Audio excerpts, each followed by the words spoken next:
Welcome everybody, and thank you for joining us. We're going to go ahead and get started now. That way we can give David his full hour of time. So first off, I'd like to introduce myself. My name is Jenica Heim, and I am the Education USA Advisor to Canada. I want to thank you all for coming to learn more about applying to MBA programs in the US. This recording or this webinar will be recorded so that you can go back and watch it later for anybody who wasn't able to attend today. A little bit about Education USA. We're located in Ottawa, Canada, and as the only advisor to Canada, I do a lot of my advising online. And if you're interested in this, please visit us on our website and join all of our social media networks. I will have those links at the end of the presentation, but I highly encourage you to follow us online. So let's take a moment and just say, who are you? Where are you from?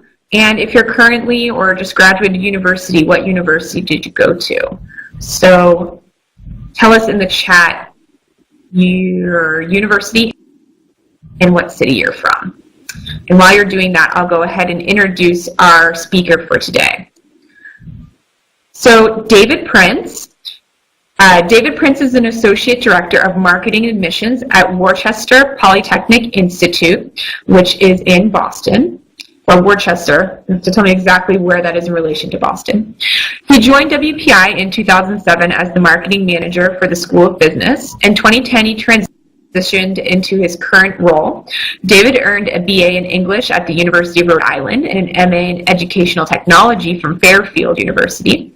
Before joining WPI, David worked as an instructional designer in multimedia training with a range of small and large-scale organizations. So he has quite a diverse educational background. So please join me in welcoming David as our speaker for today. Go ahead and take it away. Well, thank you very much, Jenica, and thank you everyone for joining me today for our presentation on how to apply for an MBA degree in the United States. And also let me say thank you to Education USA Canada for letting us present today. As Jenica mentioned, my name is David Prince. I work for Worcester Polytechnic Institute in Worcester, Massachusetts. I've worked here for almost 8 years, the last 4.5 in admissions. On to the next slide. So a little bit about our agenda today and sort of what we're going to cover. We're going to start off by first looking at a series of different schools in the United States just to see what their MBA requirements are and how they measure against one another, basically. Then we'll do a little bit of sort of application prep. What's some of the things you need to think about before you actually, sort of engage in the application process. Then we're just going to sort of drill down into some of the basic elements of applying for an MBA in the United States. So we'll cover, test scores, essays, transcripts, GPA. We'll talk about work experience. We'll go through letters of recommendation, who to ask for letters of recommendation, and we'll sort of wrap it up with interviews at the end. Normally with a presentation like this, we might push questions to the end. If you have questions that you'd like to ask at any point during the presentation, feel free to do so. We have a smaller size crowd today, so I think it's safe to say it's easy enough to sort of stop the presentation at any time and answer questions for you. So let's get started. So the first school we're going to look at is Syracuse. And as we look through the examples, what you will notice is that all the universities featured, they each require sort of the basic same items, just in slightly different proportions. So if you look at Syracuse, they're looking for 2 letters of recommendation, 2 essays, and a lot of the other features you see on this list, you're going to see the same for the other 6 schools that we present today. And we're just going to go through these schools quickly before we dive into the rest of the information. So if we compare that to UCLA, they only require 1 letter of recommendation, 1 essay. And also a thing to point out is they don't require work experience, and that's something we'll address later on in the presentation. Next slide. Here, Purdue is looking for 2 letters of recommendation, 1 essay. And this is about the only change you're going to see, or the only big difference you're going to see between the different universities. It's going to be, maybe the number of essays, it's going to be the number of recommendations. And other than that, it's probably going to be the price for the application fee. University of Minnesota, again, 3 letters of recommendation instead of 1 or 2. A personal statement, application fee of $90. Really not all that different. Harvard University, 2 letters. They do accept the IBT for English-speaking students, or non-English-speaking students, rather. And their application fee is $100, which makes sense. It's Harvard. So, at Worcester Polytechnic Institute, where I work, we require 3 letters of recommendation. Application fee is different, whatnot. So, the key thing probably to take away from this is that not only that when you're applying to a variety of different schools, and everyone does, because very few people apply to just one school, it's going to be sort of a similar experience no matter where you go, but it is very important to pay attention to exactly what each university wants. Because if you deliver less, obviously you're not going to be as considered a good quality candidate as someone else. Or if you even provide more information, sometimes that's a distraction as well. So, for example, I've worked with students in China who really want to get into the school.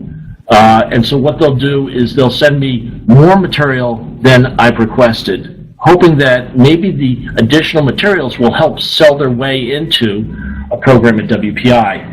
And to be honest with you, I have to read so many applications every semester during every enrollment period that I don't want all the extra information. And so it doesn't put a negative spin on it, but it's sort of like, okay, I don't need all this extra stuff, and I kind of have to push it to one side and just focus on what's most important to me.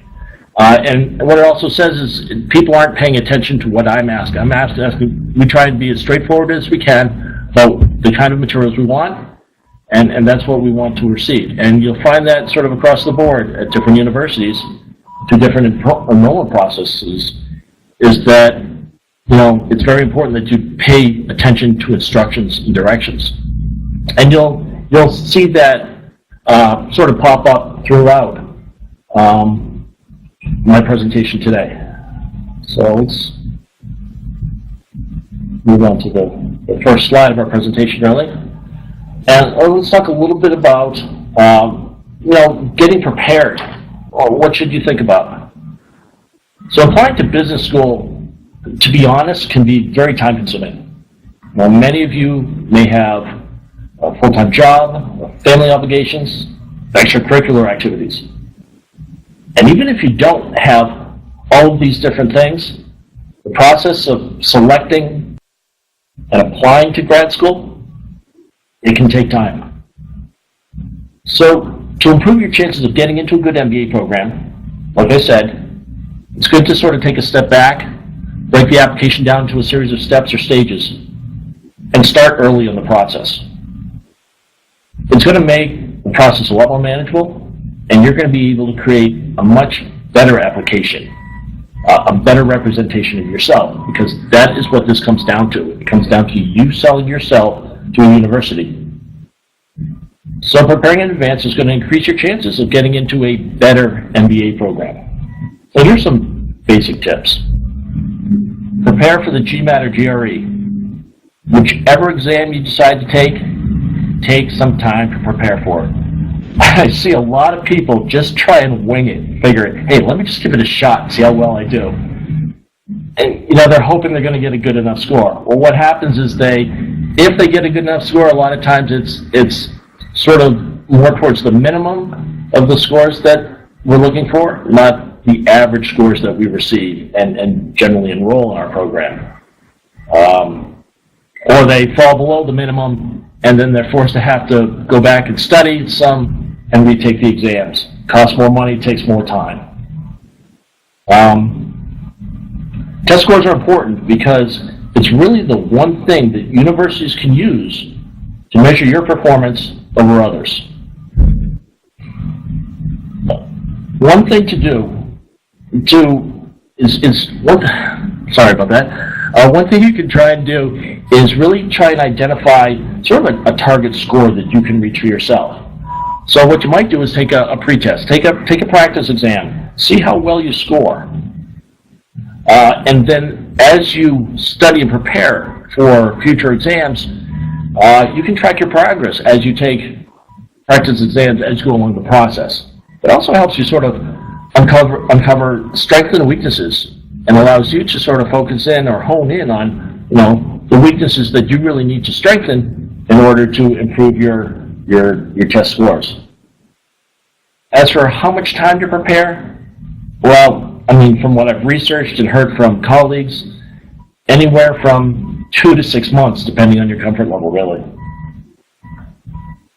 Another thing to do to prepare is to select universities. When you first start looking at MBA degrees, you're probably going to generate a long list of schools. My suggestion is, once you've developed this list, is to separate them into categories. So pick out, okay, here's the schools that are going to be perfect for me. Here's the schools that are safe in case I don't get into the schools that are perfect for me. And then here's some stretch schools. Here's some schools I want to challenge myself to see if I can get into that type of program. And break it down a little bit. And at first, don't get overly concerned about test score minimums. Good MBA programs are going to gauge you on the total application, not just on the test scores. But we'll get more into test scores as we continue. Another important area to focus on: personal reflection. Like I said a minute ago, your application is a chance to sell yourself. So you really want to take some time to reflect on who you are. What have you accomplished professionally, academically, or personally? We'll take time during this presentation to discuss what schools are looking for you, what kind of questions they're going to ask. So what you want to do is you want to prepare in advance an idea of who you are so that you can then answer their questions effectively. They can ask you questions like, what makes you different from other applicants? Or, in what ways are you a great leader? Or, how are you going to change the world? And, how have you done so already? They're going to ask you about, what you've experienced, and maybe what you've shared with the world. So first, you really got to ask yourself, what makes you stand out from other applicants that have possibly a similar professional or even academic profile? Ask how you've impacted the world and how you continue to do so. They want to know what you're going to accomplish with the education they've delivered to you. And really, what makes you an effective leader?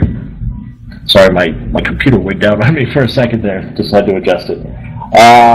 Basically, when it comes down to it, business schools are, they're flooded with applications every single year. I get tons of them every single year, and it's just a lot of material to go through.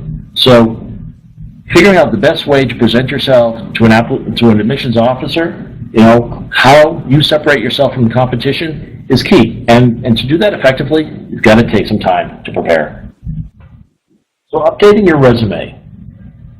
You want to fill your resume with accomplishments. And you want to explain any gaps. Schools want to know what you've accomplished, where you did it, when you did it. It's those accomplishments that you will hopefully share with your classmates. And that's what's going to create a rich educational environment, something that's enriching for everyone. And so admissions officers are looking for that type of individual to join an MBA program because there's a lot of value delivered in an MBA program. It's not just the information you take from an MBA class. It's also the network that you develop there. It's the engagement that you have in the classroom. It's interaction. It's a learning experience you have in a much more collaborative, maybe case method style of learning, project-based learning, as we do here at WPI. So they're looking for those types of accomplishments, and that's what you really want to fill up your resume with. Whether you're looking for a job or whether you're looking to get secure a seat in an MBA program, it's the accomplishments. People want to know what you accomplished somewhere else, so that you're going to then bring it to their environment. Also, if you have any gaps in your resume, admissions officers are looking for those. Those are red flags to people. So you want to either fill in any gaps, or come up with explanations for why there are gaps. And we'll get into that a little bit more detail later in the presentation. Recommenders. You want to reach out to your recommenders in advance. There's some time-saving devices that are built into letters of recommendation through the online application process, but it's always a good thing to sort of touch base with people in advance so that they feel comfortable with the recommendations that they're writing for you. You want to be able to give them enough time to write good letters. The people I've talked to, and from my own experience, they say, it's good to give recommenders a heads up 3 to even 6 weeks before letters of recommendation are due for whichever schools you're applying to. And like I said, we'll talk a little bit more about letters of recommendation as we get into more depth specific areas. Let's jump in and we'll start talking about more of the specifics. So for test scores, I'm going to cover GMAT and GRE. One thing I didn't include were English speaking tests, meaning the TOEFL exams or the IELTS. I'm more than willing to answer questions about those tests as well. I didn't know how much of a concern it was with students coming from Canada. It is definitely a concern with students coming from China, where English is not something is part of their language. They learn English in a very different way compared to probably how a Canadian learns English. But if you have any questions about IELTS or TOEFL exams, I'm more than willing to answer questions about that. So GMAT and GRE, basically, it comes down to 3 things: quantitative, verbal, and writing skills. But there are differences. So the GRE has 3 test sections: verbal, quantitative, and analytic writing. The GMAT has 4 test sections. There's analytical writing assessment, there's an integrated reasoning section, as well as the quantitative and the verbal. Now, I've heard people, the thing about the GMAT or GRE, 4 years ago, to get into an MBA program, you needed to take a GMAT exam. And that's changed. GRE changed its formatting for its exams to try and basically compete a little bit more with the GMAT test and maybe grab a piece of that pie, part of that population. And so they changed the format of their exams for that purpose. And so what happened is schools started to allow students who want to enter an MBA program, they allowed them to take either the GMAT and GRE. And now I can't say whether all schools allow that. And as you find, as we work through this process, some schools will actually prefer that you take the GMAT over the GRE. They'll accept both, but they prefer you to take one or the other. And so it sort of gives you a heads up in terms of which exam you should take. The GRE also opens you up to a wider variety of degree programs, not just the MBA program. You decide that maybe the MBA isn't the right track for you, maybe you want to go get an MS degree in something else. So first of all, find the right fit. I've heard people say that the quantitative section of the GRE is easier than the GMAT. If math isn't your thing, you might try that route of going for the GRE. But to be completely honest with you, if you're going to struggle with the quant part of an exam, you might want to think about a different degree. The quant part rates very highly with the MBA degree. You really have to figure out, what fits you best. And like I said a moment ago, you got to think about, what are your choices accepting? Like I said, a few years ago, everyone wanted the GMAT. Now people are changing their minds and saying, okay, you're going to apply with GMAT or the GRE. So you've got to, like I said in the very early on in this presentation, read your instructions, read your directions about exactly what the universities you're applying for want, and follow those instructions to the very end. Interpreting scores, and I'm going to focus sort of just on the GMAT for interpreting scores. Most business schools will tell you that test scores are just one component of the total application. What you have to remember is that it is the one thing that they can use to measure you against other applicants.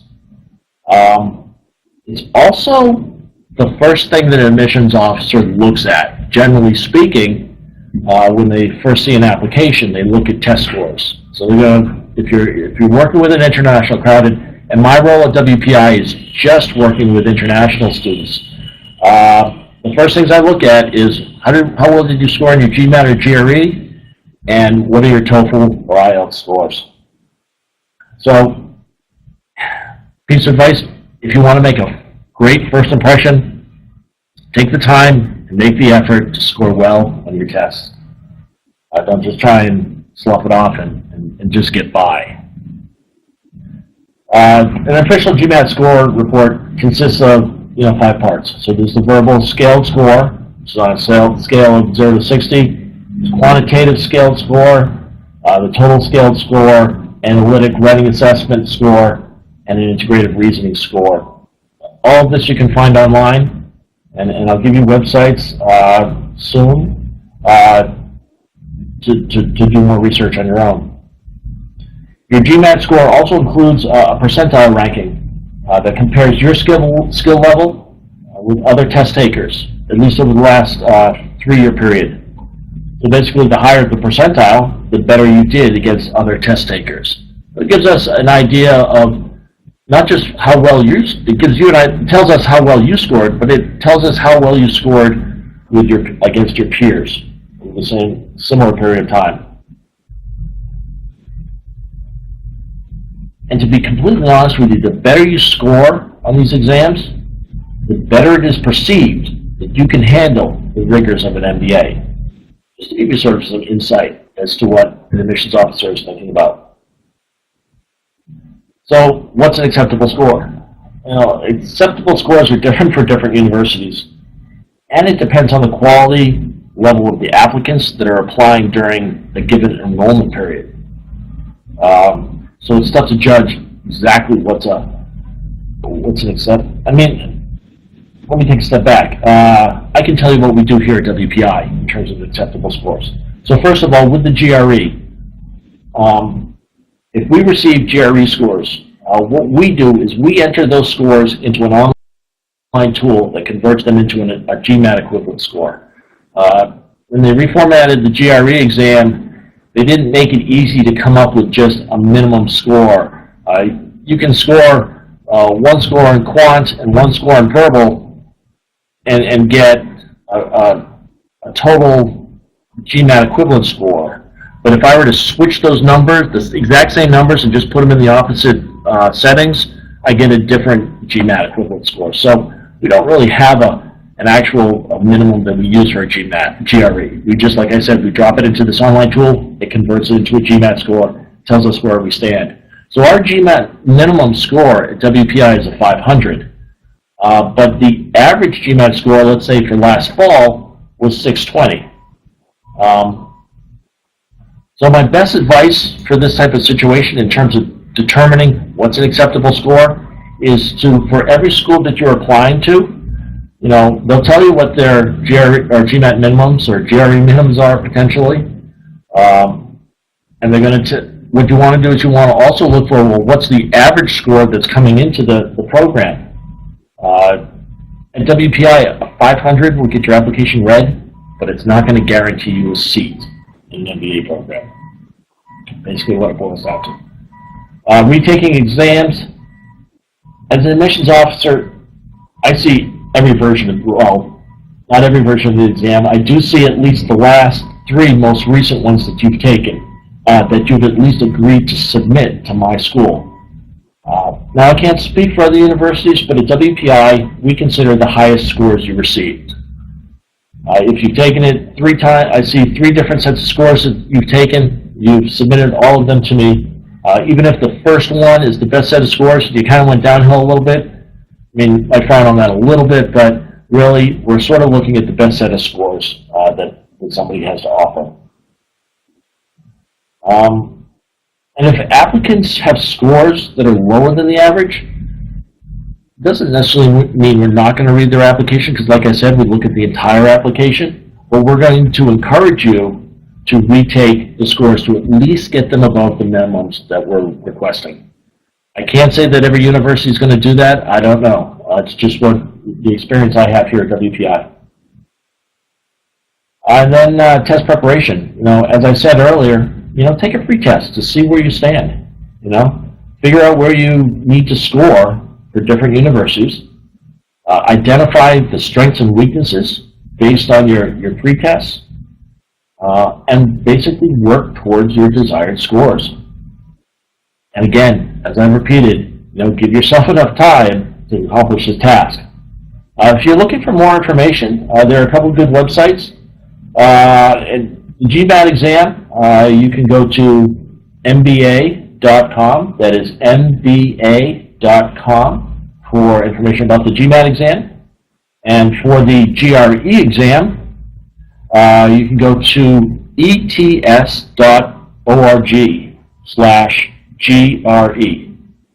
and all this information you can get through your Education USA office, and I'll give you my email address at the end. You can feel free to send me an email if you have questions that weren't answered during the presentation. You can also purchase. There's lots of books out there. You can take tests provided by test prep companies.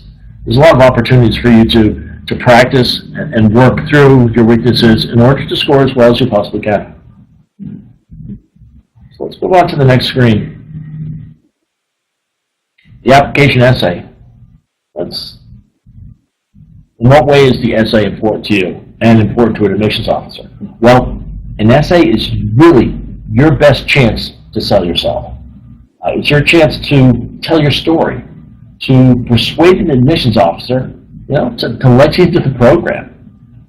This is where we really start to see you as an individual and not just as a number. As I said, first impression of those test scores. The statement of purpose or the essays that you might write, I get to really see who you are as a person. And personally, you know, I rate essays over test scores. Test scores are good for measuring you against other candidates, but I really get to know you in an essay. And make sure you read the directions for essays. It's something I've heard from a number of different colleagues, is applicants who don't follow the instructions, even as simple as the instructions might be, you know, they start to raise red flags for an admissions representative. Another thing is, you know, have people proofread. People you trust, proofread your essay for content and grammar. I'm going to say that again. Have people you trust, proofread your essay for content and grammar. So what do you write about?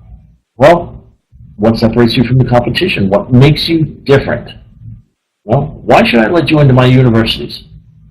The schools basically want to know if you're going to be a good fit for the program, if you're going to be a good fit for the classroom. I had a colleague of mine mention an acronym. When I was doing some research for this presentation, they were looking across the internet as well, and they came across an acronym, PAD, P-A-D, or you know what you want to write about in your essay or statement of purpose. And PAD stands for P, provide a window into who you really are, A, add value to your application, and D, demonstrate your ability to express yourself in writing. And in a way, this is what the essays really come down to. So let's talk about some common questions. Now, you could get a range of questions, but, you know, and every school has its own questions, but there are some basic general themes.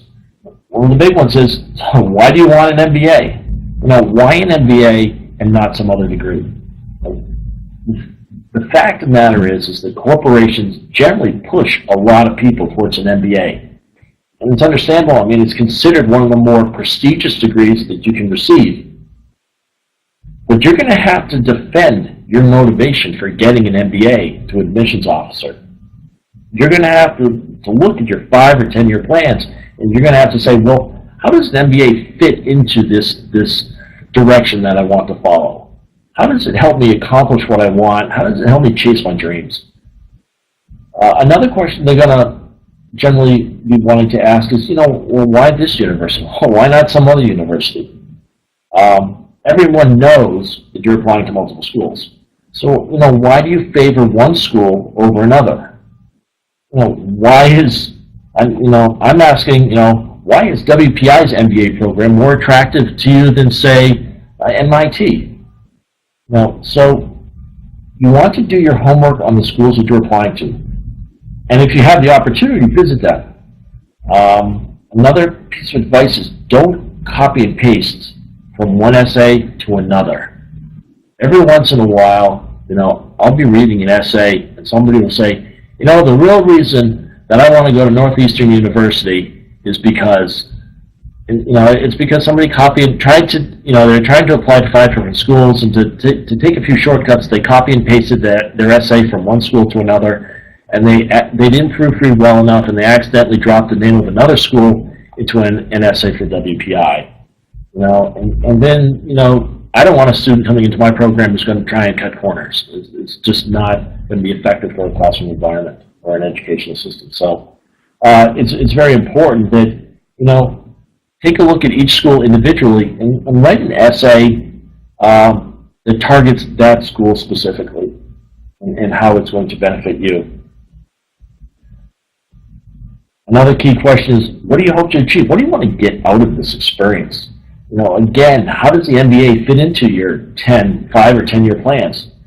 You want to take some time to map out your career plan and then map the university MBA into that answer. Another key question, and definitely has to do with the classroom, is what skills and experiences do you bring to the classroom? Students expect to learn as much from each other as they do from their professors. And when you get into a small school environment like WPI, professors want to learn just as much from the students. So they're looking for students who are going to engage in a classroom. They don't want wallflowers. They want students who are going to collaborate and share their ideas, and so that it's a rich learning experience for everyone in the room. Larger programs may be different, but at WPI, it's a very small classroom environment, and everyone learns from each other. So when I'm reading an application, I want to see what kind of benefits are you going to bring to the classroom. What are you going to contribute in terms of previous skills and experience? And then the last question, what makes you unique? Some schools may ask you directly to share an interesting fact about themselves. Whenever I am interviewing students, I always ask them, what makes you different? What sets you apart from the competition? And I get a wide range of answers sometimes. I get some interesting ones, some very unexpected ones. And yet, other times I just get sort of the same old stuff that you hear. It's almost like they're reading off your website. I want to come to WPI because of blah, blah, blah, blah, blah. But it's really a key question for you to consider. After reading multiple applications and interviewing multiple candidates, if I'm asked about a specific candidate later on, and I go and I review my call notes about the candidates I've been reviewing over an enrollment period, and I look and I see that one unique item about an individual, it basically, it's like a floodgate opens up, and all the information from that interview that I had with that candidate comes flooding back. So having some unique characteristics, almost, for me personally, it sort of acts like a keyword to a search engine kind of thing. That's of great value, especially if you're you're applying to a school that has rolling admissions, because what happens is admissions officers will read a certain number of applications and maybe a group of them for a specific school will read a number of applications, and then at a given time in the enrollment period, they'll all get together with all the different, they won't make decisions as they move along necessarily on all these applicants. They'll bring this pool of applicants to a meeting, and everyone will sit there and talk about who do they think the best applicants are for a program. And having something unique that stands out, that sort of helps you stand out from the crowd, helps your application, again, stand out from the crowd when you're in a rolling admissions meeting type thing. And it also, it cements in my brain certain candidates that I am very attracted to, that I want to attract or to bring to this university. But you also have to be careful. Telling me that you are captain of your soccer team or football team, being that I'm speaking to Canadians, shows me that you have leadership skills outside of work. But, telling me that you get drunk with the team after every winning game, well, that's not what I want to hear. Okay, that's not so positive. Even though as much as fun as that might be, it's not the type of thing that you're going to be able to use to sell your way into an MBA program. Next slide. So transcripts and GPA. Business schools will want to see your transcripts. We saw that when we looked at the different universities. Admissions officers are looking primarily for two things. They're looking for GPA and the courses that you completed that might apply to your performance on an MBA program. So, what do they want to know? They want to know, like I've said, can you handle the quantitative work in an MBA program? That's really sort of what a GPA tells us. So you need to really paint a picture of who you are. Combined with your test scores, you need to give us an idea of what are your capabilities. Every school wants to see you succeed during and after graduation. So they basically need to assess whether you have what it takes or whether you don't have what it takes. So GPA gives us a little bit of a window into, all right, this is how you performed in the past. Will this give us a sense of how you might perform in the future? So what happens if your GPA is too low? First, as I said before, scoring well in your GMAT or GRE, it can do wonders for your application, especially if you have a low GPA from your undergraduate experience. Well, sometimes there's a solid reason for a low GPA.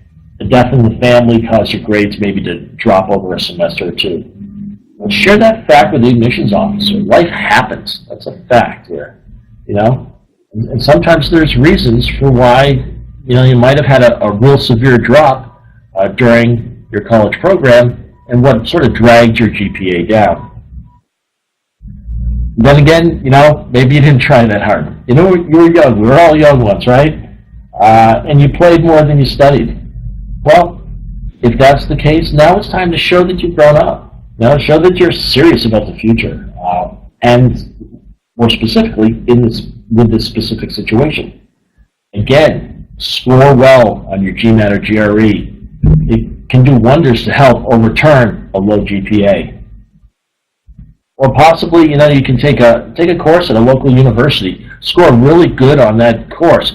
It may not transfer that program into your MBA, but it gives you a record of what you're able to do, something that you can show to an admissions officer saying, hey, I've done this at another university. I want to bring this same kind of dedication to your university. And one last thing, completed courses. When I'm looking at a transcript, I'm looking at the types of courses you may have taken that are going to apply directly to an MBA program you might take at my university. Maybe you don't have the right mix of courses. It's not, at least at WPI, it's not necessarily going to stop you from getting an MBA. But there's nothing wrong with, just even like I said, going out and taking a few sort of what you might consider prerequisite courses before you jump into an MBA program, if you feel that the undergrad degree that you have doesn't represent you well enough or help sell you into a good MBA program of your choosing. it really comes down to the target schools that you're looking for. Some schools are going to look for a much more rigorous or specific undergrad program that's going to play into the MBA program that they offer.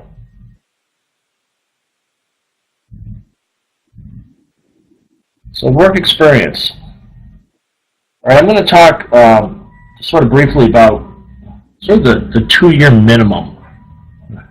It's something that's thrown around the industry a lot. It's something that a few years ago it was pretty much required by most universities that you have at least 2 years minimum of work experience before you apply to an MBA program. That's changed a little bit in that trying to find good MBA candidates, it's challenging. It's probably one of the most competitive areas of education to try and recruit students. So some universities have dropped their 2-year requirement so that they can try and attract students directly out of an undergrad program. But what I want to say, and you can take this to heart or not, I would beware of universities that say you don't need the 2 years of work experience to apply for an MBA, and let me tell you why. Without the 2 years of work experience, after completing your MBA, you will have the knowledge to be a manager, but you're not going to have the experience. You're not going to be able to find a managerial job. So you're going to go out and you're going to try and find work as a manager. And what's going to happen is employers are going to say, well, you've got all this great knowledge, but you don't have any work experience as a manager, so I can't hire you on as a manager. So you're going to have a difficult time finding job opportunities, even though you have an MBA on your record. Now, with the 2 years of work experience, people will say, okay, you've got the MBA, you've got some practical experience that you can apply it to. Yeah, you're more likely to get a decent managerial job.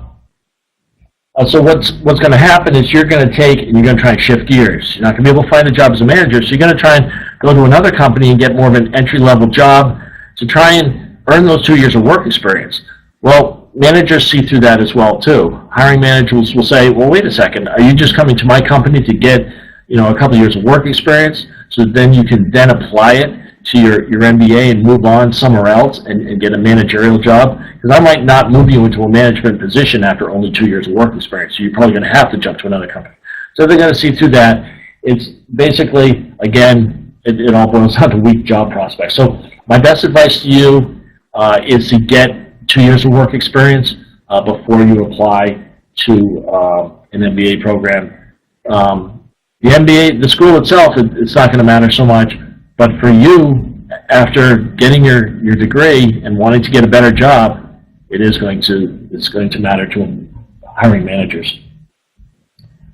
One thing you want to do with work experience, you really want to share your specifics. When you're describing your work background, be very specific. You want concrete examples, not vague generalities.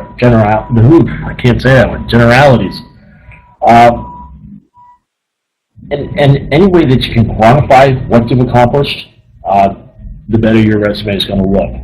So don't simply say, we greatly increased production, when you can say something like, we increased production by 23% between January and July. It shows very specific, concrete examples of what you've accomplished. And again, there's the word again, accomplishments. We come back to the resume. What have you accomplished? Now, if done properly, your resume should list the jobs you've held, but also describe the accomplishments you've achieved. And as I said before, accomplishments translate nicely into classroom discussions. Stories and examples, I can't say enough about the importance of stories and examples. Whether you're interviewing for a job or a seat in an MBA program, you want to be able to tell stories about your experiences. You'll be sharing your professional and your personal life in essays and interviews. And being able to describe in detail your experiences is something that admissions officers and myself, I know, are going to be looking for. It gives me a better sense of how you're going to engage in the classroom.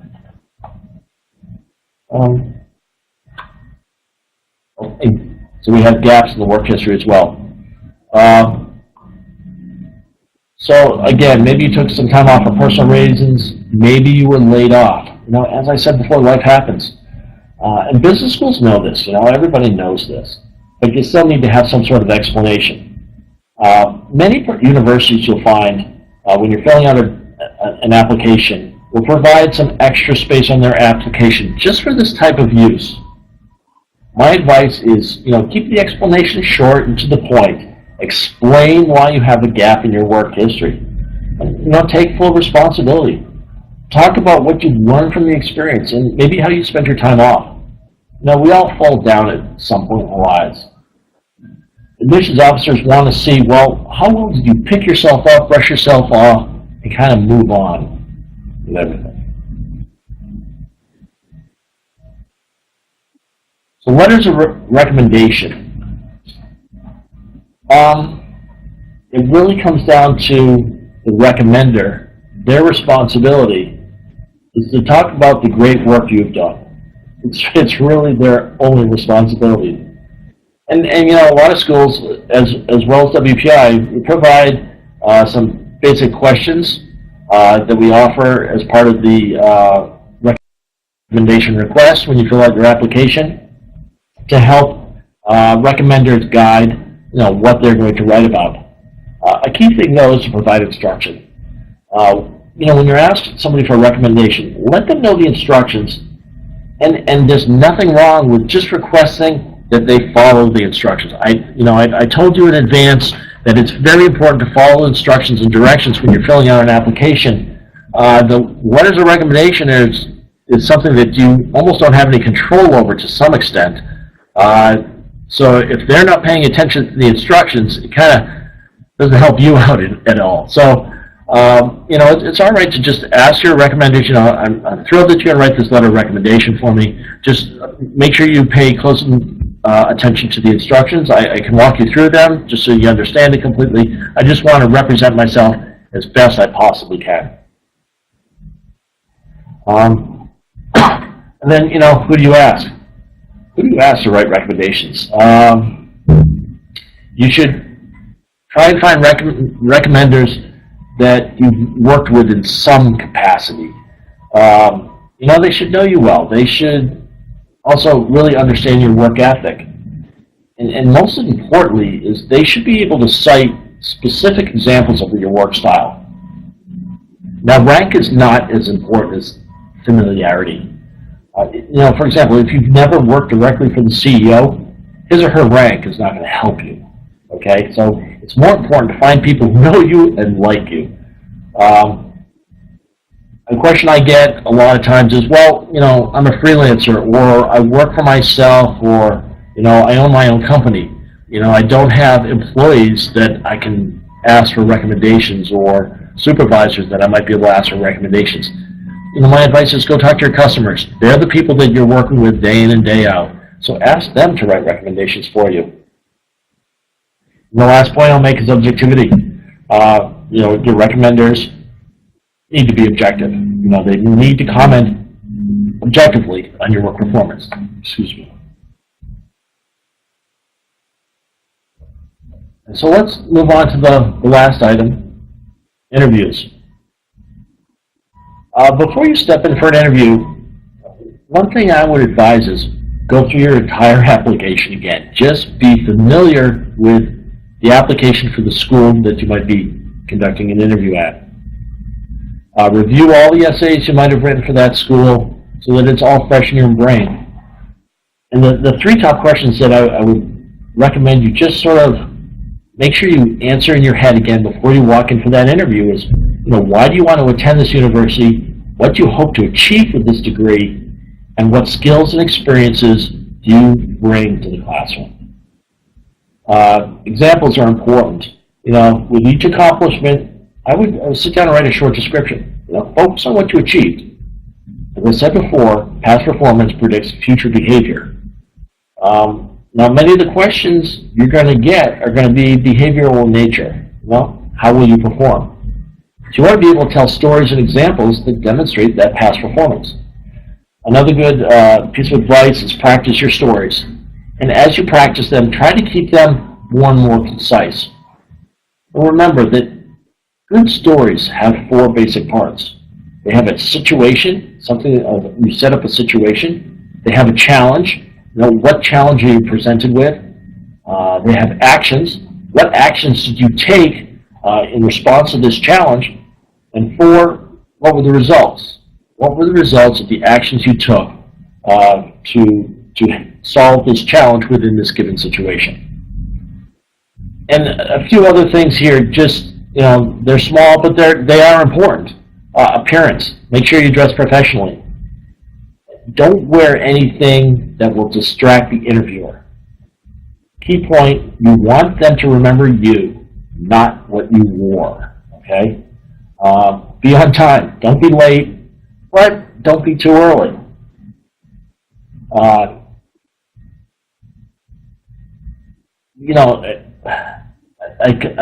I used to work in sales quite a bit, and I had a salesperson once said to me that you have a 73% better chance of closing a sale if you have fresh breath and a smile. So appearance is very important. Handling yourself professionally is extremely important, not just with a job interview, but with applying for an MBA program. And I guess one other thing, I can't tell you all the questions you're going to get because different universities use different questions. But one of the more common ones is, hey, walk me through your resume and tell me why an MBA is going to benefit you. Another just example of things you really want to take time to prepare for in advance. And lastly, send a thank you note. Send a thank you note either handwritten or by email, or even better, by both.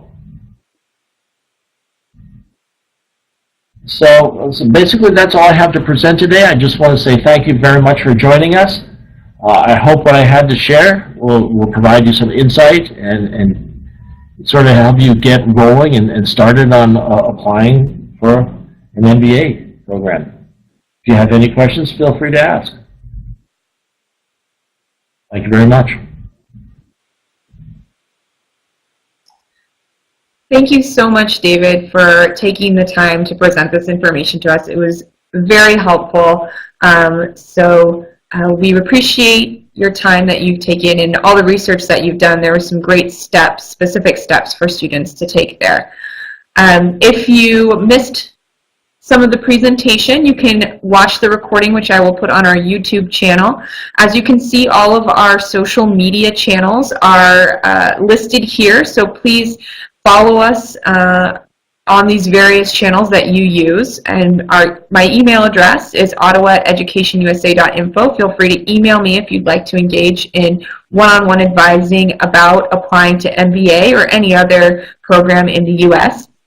I'd also like to draw your attention to the U.S. College Expo, which is coming up. This is 2015. April 11th through 18th in 4 cities across Canada. This is exclusively U.S. universities that will be coming into town to discuss their programs. So if you are interested in studying in the U.S., I highly recommend that you attend. Thank you again, David, and you can expect my thank you note as well after the presentation. I hope everyone has a great day, and we look forward to you joining us for our next webinar.